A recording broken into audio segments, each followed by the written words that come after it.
Let's also talk about JK Rowling. I love this story. JK Rowling, absolute hero, not just for being a fantastic author, but also a woman standing up for women. She's accused of horrible things online by ignorant bigots, frankly, who think that she is a transphobic bigot when she has never, ever, ever in public, or we understand in private, ever uttered, said, written or implied in any way anything remotely transphobic in anything she has ever said. However, she gets a horrible level of hate, including, she claims, from a trans woman, i.e. a man who identifies as if he were a woman called India Willoughby.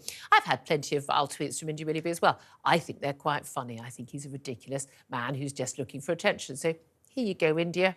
Here's all your attention. Now, India Willoughby says that he has undergone, a transition. Legally, he is a man. Sorry, he is a woman. Got a birth certificate saying he's a woman. He's got a passport saying he's a woman. He lives as if he's a woman. He says he looks like a woman. Apparently, he told me that he looks more like a woman than I do. Well done. I got mine for free. You had to pay for yours.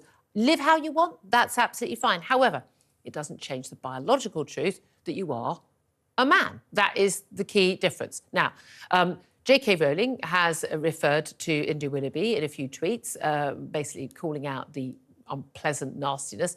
And in return, India Willoughby has reported JK Rowling to the police. This is what India Willoughby had to say in an interview with Byline Times.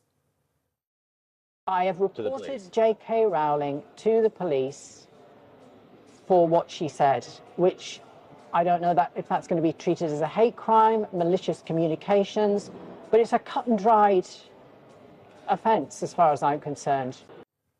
A cut and dried offence, Philip Ingram, for a woman to refer to a biological man, i.e. a man, as a man, even though they've got a birth certificate, a passport saying they are legally to be treated as a woman.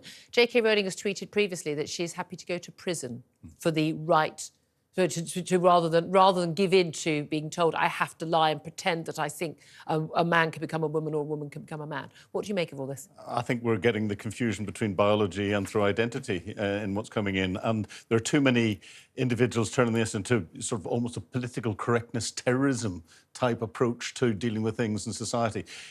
I don't care how people want to live. It doesn't bother me whatsoever.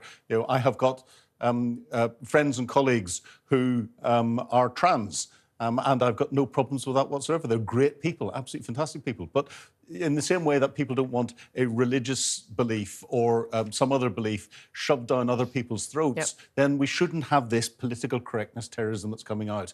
A requirement. Again, people want to be, as a form of courtesy, something that I always did, actually, use people's preferred pronouns. But then I've decided that, no, that's where you lead into territory where a rape victim is forced to refer to her rapists as she and her and say, inserted her penis. I'm sorry, no, I'm done with this. And again, you're quite welcome to bring legal action and call the police on me as well, India. I don't mind. You can live your life how you choose. That's absolutely fine.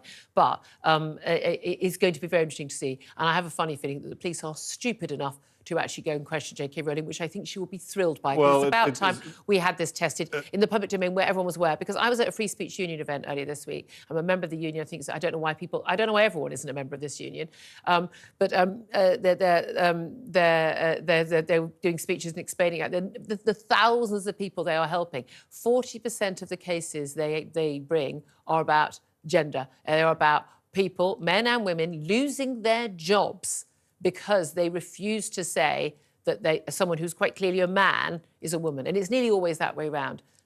I do hope the police, whenever they look at this, approach it from the perspective of wasting police time, because it's more important that they're keeping our community safe. It's more important they're dealing with the drugs on our streets. It's more important they're dealing with everything else. This is not... Do point that out to police officers.